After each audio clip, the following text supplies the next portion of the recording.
This edition of MacVoices is sponsored by BetterHelp, affordable online private counseling. Get 10% off your first month by visiting betterhelp.com/MacVoices. MacVoices is supported by LinkedIn Jobs. Find the right person for your business today with LinkedIn Jobs.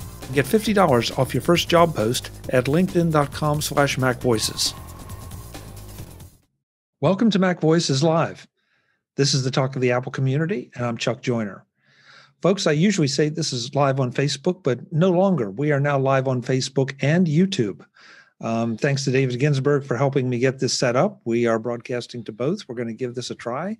See, we haven't announced it anywhere. We didn't tell anyone. We're just, so you're in on the beta test tonight, if you will, to see if it works. So if the folks find us by accident on Facebook, great. If not, we'll let folks know next week, and maybe we'll get more. And if you prefer one, if you prefer the other, tell your friends or go to the one that you want. A couple of things I wanted to do tonight before we dig into the panel. The first one is, and this is just a personal thing, and I just shared this with a user group earlier this evening. It's the holiday season. A lot of you have purchased live Christmas trees. If you have, and if you have an Apple device, an Amazon device, or a Google device, tell whichever one of the voice assistants that you prefer to set an alarm, a daily alarm from now until sometime in January, every single day to water your tree. Because I work in the insurance industry, and no kidding, every year I hear stories and see stories of people's homes going up in flames because they forgot to water the tree, it dried out and caught fire. And if you want to see something really terrifying, go to YouTube and just search on Christmas tree fire. And you will see that, in 30 seconds, you can have a blaze, and I mean a blaze, that is out of control in your living room. So please, if you don't do anything else, put this on pause, go tell your voice assistant to remind you every day to water the tree, and then for heaven's sake, do it. Please, just for me. I really appreciate it. With that, let's find out who's here, and we will get into tonight's subjects. First up, taking my screen as always, Mr. David Ginsburg. David, it's good to have you. Thanks for being here. Oh, great to be here. Glad to be back. Missed last week. You guys had some fun, but I'm glad to be back this week and looking for some more great discussion. And you don't even look anesthetized, so that's good. No. Good job. Yes. Mr. Mark Fuccio is here taunting me with a snow map of where I am and what I'm about to experience. Thank you, Mark. Well, I know you enjoy the backgrounds I have, and I couldn't think of anything more appropriate or more deserving, although my head is right there, I think, covering, sort of, I think this pink glob here is sort of like between 12 and 16 inches, if I spotted Harrisburg correctly. So hopefully it moves, but you can't tell. And after doing this for a couple of weeks, I think I figured out your algorithm. I think the order in which people appear is the order in which they join the meeting. So you got it. Except when people turn their camera on and off, and then it can jump around. So, and then you can lose your spot. So, all right. Mr. Frank Petrie is here, and I know he was having some audio problems. Frank, can you hear us? Apparently, Frank can't hear us yet. So we'll come back to Frank. And last but absolutely not least, Mr. Andrew Orr is back. He didn't get enough, so he's back again. Good to be here, Chuck. My Mac is not powerful enough to have a virtual background. That's okay. It's a 2014 model. Hey, that's okay. If it works, it works. That's fantastic. Yeah. I really appreciate you being here. It's always fun. Before we get into tonight's topic or topics, there are a couple things I did want to do. I wanted to do a quick follow-up, and I lost my notes here. So I want to do a quick follow-up from our conversation last week about the AirPods Max. And yep, I succeeded in closing the window that I wanted. So bear with me just a second, because we had a viewer write in, which was really appreciated on YouTube. And he answered a couple questions. He was apparently a lot more knowledgeable than we are about high-end headphones, which is always, it's always great to have somebody that plays in those spaces. So viewer and listener Shamir and I hope I'm pronouncing that right, Shamir. If not, just yell at me. He pointed out that the AirPods Pro are targeted for the same market of the same kind of consumer as the Barodynamics. I hope I'm going to pronounce some of these things right. Araman wireless copper for $699, the Dowie IO6 for $499, the Sennheiser RS195 for $499, the Master and Dynamic MW65 for $499, and the Focal Listen wireless Bluetooth for $490. And his comment was, with the exception of noise cancellation, what the AirPods Pro Max bring to the table that the other brands don't is spatial audio with support for Atmos 7.1, active noise cancellation, transparency mode, adaptive EQ using mics and sensors, ear and neck detection, multiple SOCS, sorry, I don't know what that is, for extended battery life and computation audio processing, Apple grade pairing, lagless wireless audio auto switching, and the ability to add features over time via software updates. That last one really rung true with me because of the chips that are in these headphones. That, I don't know what kind of features could be added, but some significant features can be added. So Shamir, thank you for setting us straight. Really appreciate that. That's some good information. I can add a comment if you don't mind. A lot more reviews are starting to come out, so I think we're going to start really seeing people listening to these headphones and giving us some really, hands-on. You had iJustine and you had Marcus Brownlee do their initial reviews, but they didn't have time with it. So I think that's what's going to really get us to really have a good understanding of these headphones. That H1 chip, I think, is going to be a big thing, allowing Apple to do, like you just said, the updates that are going to be needed to get these headphones to do things that the competitors are not going to do. So who knows? It'll surprise us. Again, we're all not in the markets of, many of us are not in markets of having headphones that expensive, honestly. So we'll see where it goes. But I think the big key with what his comments were is Apple being able to have a lot of these updates that a lot of headphones don't have that option. So. And I'm embarrassed, David, that we didn't think about that. Maybe there are headphones out there that can have their firmware updated, but I've never run into them because I don't play in that market. It just never even occurred to me that that would be the case. And yet we talked about connecting them with the USB-C connectors, and also it makes perfect sense. It's just something we didn't think about. So, and then the Bose do too. I have the QC35s always have firmware upgrades to them, but I don't think they're anywhere near as elaborate as what Apple, I think, is going to do with these AirPod Pro Maxes. So I would point out we've already seen firmware upgrades to the AirPods Pro, right? Early this year when they announced. So Apple has a precedent for that already. Yep. Yeah, and they have the H1 chips in them. So right, and since I don't own a set. David, sounds like you do. What is the upgrade procedure for that? Is it analogous to upgrading a watch? Yeah, it's interesting with the AirPods Pro. They just update. You don't even notice it. It's not like today the HomePods just updated to 14.3, and those get pushed just like iOS 14.3 got pushed to the iPhone and the iPad.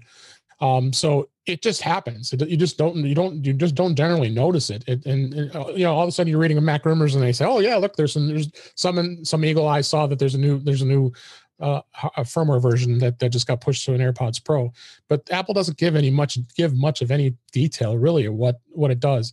Spatial audio was the biggest thing that got added to the AirPods Pro, which was that was the big update that just happened once they released that. So and then just having the capabilities of having the content of us being able to hear it spatial audio, which I'll attest to it. It's pretty amazing. But yeah, as far as updates go, it just kind of happens. You don't even notice.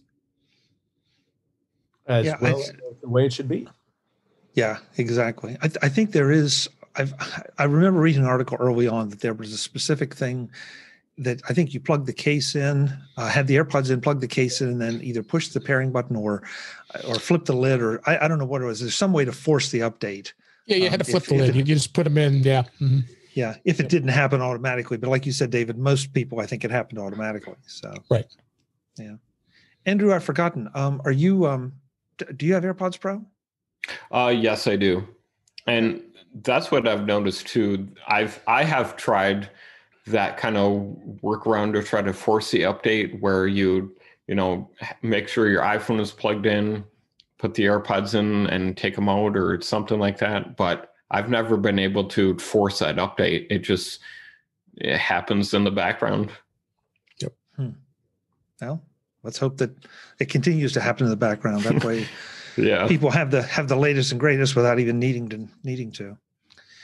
Andrew, we started a little conversation pre-show, and I wanted to just follow up on it on an article you wrote for the Mac Observer that I think is pretty important to mention to folks. And so I'll let you talk about the issues, shall we say, with running Google Chrome. So over the weekend, Lauren Brichter created this website called chromeisbad.com, which is kind of funny. And like, I personally wasn't really familiar with his name. Brian Chaffin sent me his Wikipedia page, and then I read it and I realized, oh, wow, this is the guy who invented pull to refresh, which is found in so many different apps. He worked at Apple at one point. He created this Mac app, I think it's called Tweety, which was eventually acquired by Twitter and became the Twitter Mac app. So as we were saying on the Mac Observers podcast, he knows what he's talking about. This isn't just some guy creating this website to vent. And the issue is that, this has been a thing for a while in tech circles. Chrome is a resource hog on Macs and probably Windows too. Most people are talking about the RAM usage. But Lauren seems to mostly talk about CPU usage. And on his website, he shared a bunch of people responding to his tweet saying they saw the same thing. After they delete Chrome and followed his instructions, they saw a big increase in their Macs running faster. So the issue is that I think Dave said Google created this back in 2009. So there is this thing that Google does. It's this piece of software called Keystone. This is the piece of software that automatically updates Google apps, not just Chrome, but Google Maps, and I think all of its other apps. And as I wrote in my article, our John Martellaro over at the Mac Observer, he wrote this back in 2015. So this kind of shows you how long people have been noticing this kind of thing. So he wrote that there were a couple of different problems with Keystone that he saw. One is that people don't really know when it's being installed. It's just a silent install. Google just does it in the background. Another thing, this is what Guillermo Rainbow over at 9to5Mac found. He dug into the app binary a little bit. He found that it has a pretty aggressive update cycle. It's automatically checking for an update every hour and 23 seconds, which I think for most software is kind of unusual. Yeah. And then third, as we pointed out on our podcast, when you delete a Google app like Google Chrome, Keystone doesn't automatically delete when the app gets deleted. So it's still in your system when that happens. You have to dig around in Finder in the library and manually delete certain things. And people are saying it hides itself from the Mac's activity monitor, and there's like all these sorts of things with it. And I guess that's kind of the story of the week is Google Chrome and kind of what's happening in the background. So I've known about this for a long time. So I don't know, for 4 or 5, maybe 6 years ago, I first became aware of it because it was polluting for the system log. For some reason, I had to go look at the system log to diagnose some other problem. And I saw it was just filled with this stuff. And every minute it was just, putting hundreds of entries into it. And then ultimately tracked it down. And yeah, it is an updater. And when a lot of these things get set automatically, it's in your hidden library folder, or maybe the system library folder for the Mac. There's things called launch agents and launch daemons. So it had a launch daemon, and that's where OS 10 goes to look for how to start stuff and check to see if it should automate and run things on a periodic basis. So there's a file there, com.google. This is from memory, .keystone or something like that. That basically was the file, and in there it spelled out the binary for doing the update. And what I had done is, not knowing if it would cause any problems to delete it, I just went in through the terminal and set all the permissions to 0. And one of the permissions is the ability to execute it. And when you set that to 0, basically, it can't run. So after I did that, it didn't have the junk polluting the log, as well as what I observed sometimes. After that is, there were some of these processes that you'd see in the activity monitor, that were sucking up enormous amounts of CPU that just seemed to go away. So, yeah, you're right. This has been out there for a way long time, and I think if people like Chrome as a browser, and they don't like the invasiveness of having this thing suck up all these resources because it's not just checking. That should be something comes up, pop, boom, does a second. There's nothing there. For some reason, it's some process that runs and goes haywire and sucks up a lot of CPU and other systems resources, and that's the part of really bad behavior that somebody should discipline Google for it, because it's just really crappy software. But if you like the Chrome, browser, then going in and turning off the permissions for this thing to execute is a way to do it. And if anyone wants to learn more about that, just send me a message on Twitter, and then we can test to see how interested the community is. And if it's interested, I'll post a set of directions for outlining how to do it. This edition of MacVoices is brought to you by our sponsor, BetterHelp, affordable online private counseling. There are lots of reasons you might be depressed at this time of year. Loss of family members really hits hard at the holidays, as do the stresses of employment or lack thereof. Even just the loss of long sunny days can interfere with your happiness. If that's where you are, then you need to check out BetterHelp. BetterHelp provides a safe, convenient, affordable place to talk to a counselor about any of the problems I've mentioned, along with many others, because their counselors are trained, licensed professional therapists who can help you tackle everything from relationship challenges to trauma and beyond. And all in the comfort of your own home with either phone or video chat. You can message your counselor if you wish and get a thoughtful and prompt reply. All that can start within 24 hours from when you contact them. So stop trying to tackle your challenges alone. You can start living a happier life today. As a MacVoices listener, you will get 10% off your first month by visiting our sponsor at betterhelp.com/MacVoices. Over 1 million people have taken charge of their mental health. You can too by visiting betterhelp.com/MacVoices. Again, that's betterhelp, HELP.com/MacVoices. Thanks to BetterHelp for their sponsorship of MacVoices. Today's edition of MacVoices is supported by LinkedIn Jobs. Make your next great hire with LinkedIn Jobs.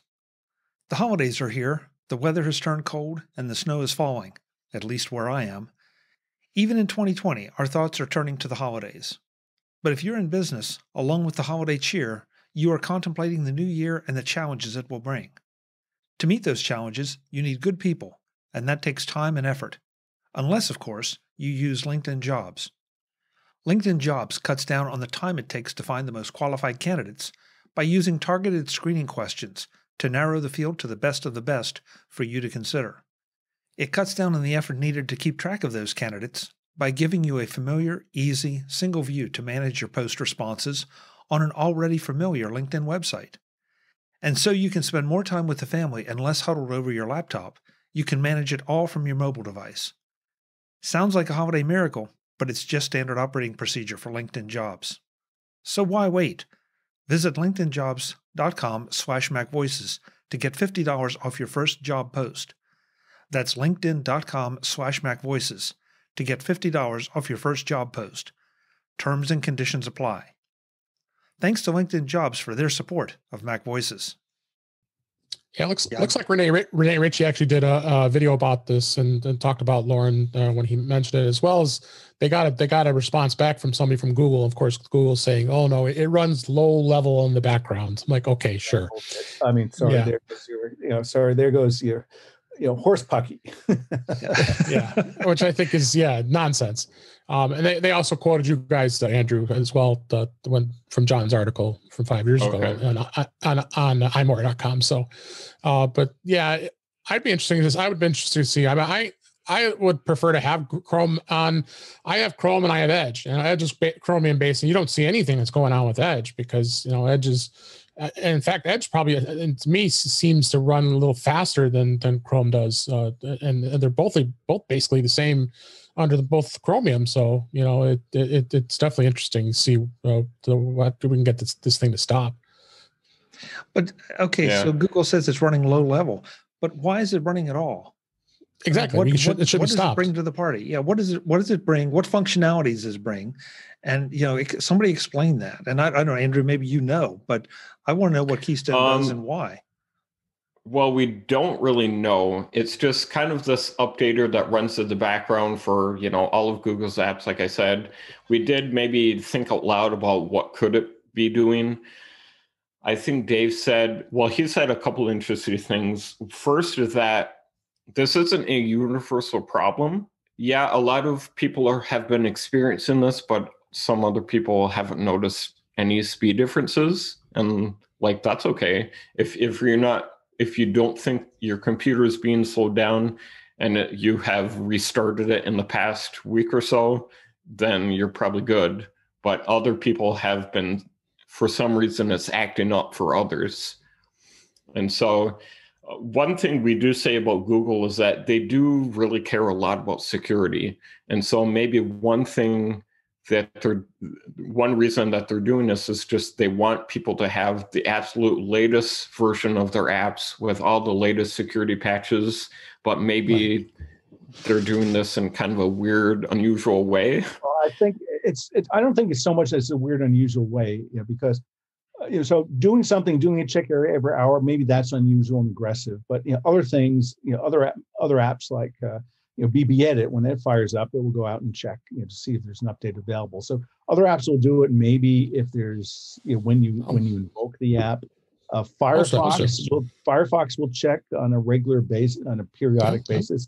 But the thing is, checking for an update, that's just a very simple, lightweight call to a server to check to see what the latest version is. And what Google has done is they've just done a horse pucky job of engineering this program that consumes and sucks up all sorts of resources. I mean, for a company that prides itself on engineering, they should be ashamed of themselves. It's just really horrible. Yeah.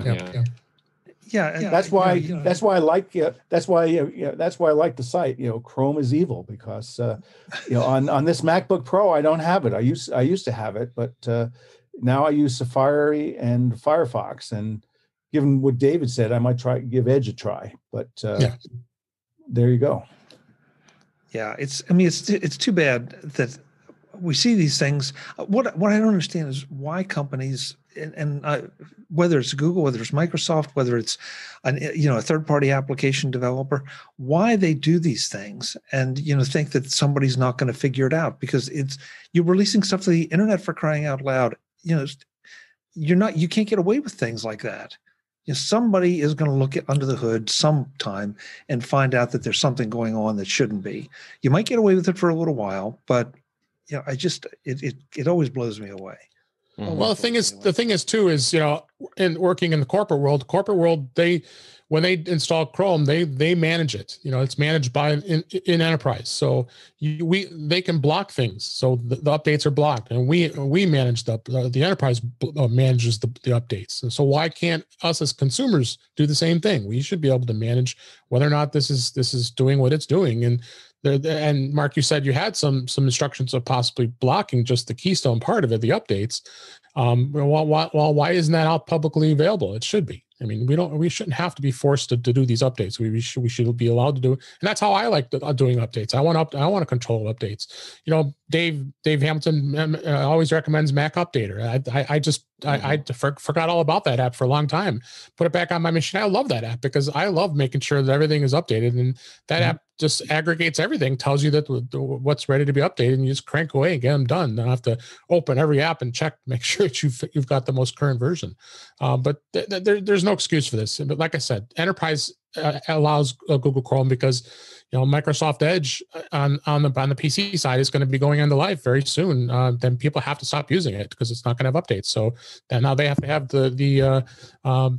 the Chromium-based Edge. But a lot of corporations are using Chrome as well. So, and they do manage it. I know that for a fact because I've dug into it and I've seen how you can customize what can be updated, what can't be, blocking extensions, whatever. They want to have control. So, yeah, and so I'm going to flip it around and argue just the other side a little bit. Okay, first of all, there's the convenience factor that I may not think about. I mean, I'm not going to.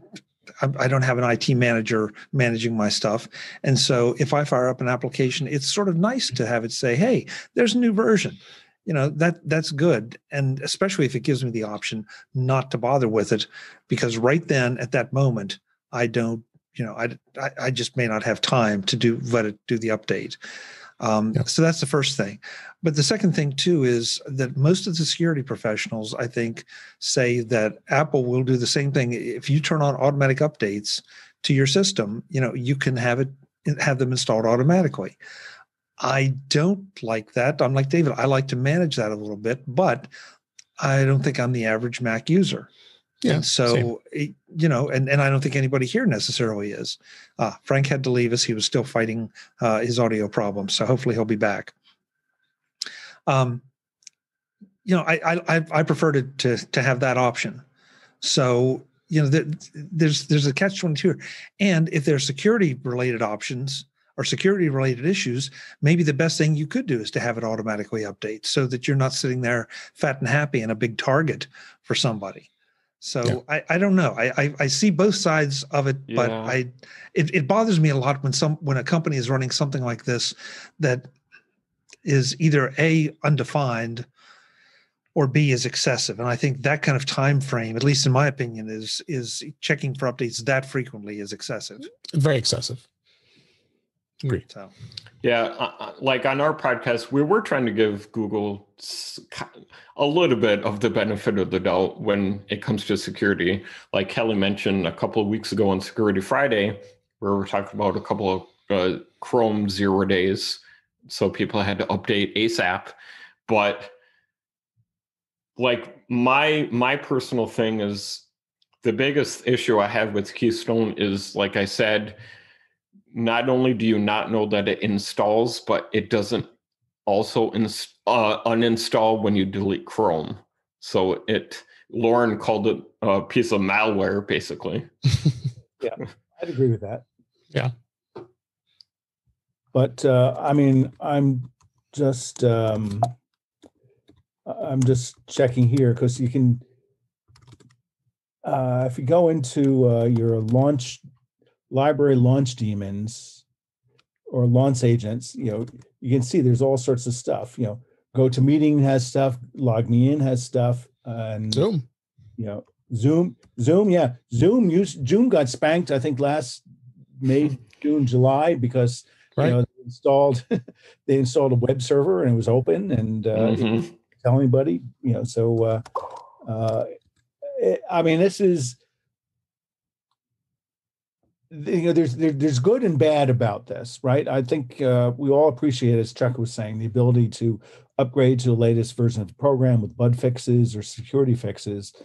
It's just in this case, Google just did a horrible job of it, and that's why that's why they're that's why they're getting ground up and all this heat in all these different social media channels now, because they did do a bad job. Because if you think about it, right? underneath, what does it need to do? It needs to do a URL, HTTP, get to check to see, okay, what is the latest version of the available? So that's like one packet. That's 1,500 bytes that's going out. That's insignificant amount of bandwidth. Couple milliseconds of CPU time to fire the thing off, get the response back, and check to see if they have the latest or not.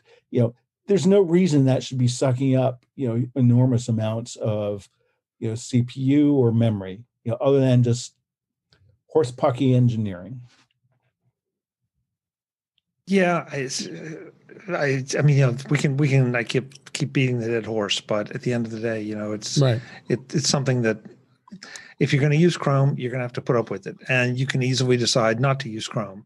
As David said, there's Edge, there's Firefox. What else is out there? Opera is still out there. Brave is still out there. So there are a lot of browsers for you to check out. So all Chromium based. So yeah. So it may be a matter of you deciding that Google Chrome is not worth your time. But again, I don't know, maybe to be pedantic about it, this is not a Chrome browser problem per se. This is a separate program that checks for updates. Yeah. Right. That's a fair point, Mark. But at the same time, it sounds like it's installed when Chrome gets installed. I understand. I'm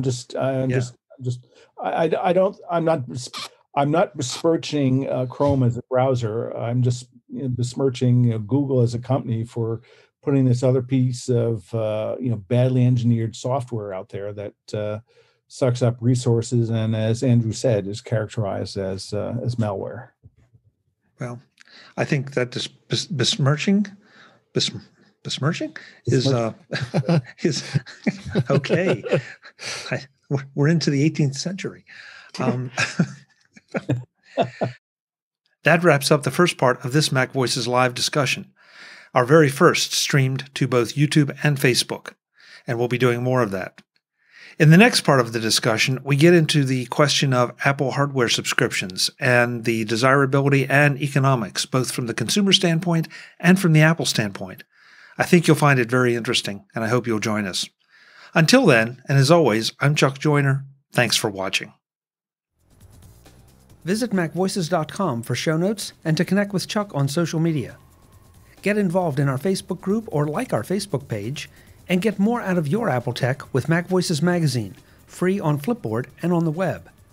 And if you find value in it all, consider supporting us through either our Patreon campaign at patreon.com/MacVoices or by making a one-time donation via the PayPal link on our front page and in the show notes of each episode. You will join these fine people who help bring you MacVoices.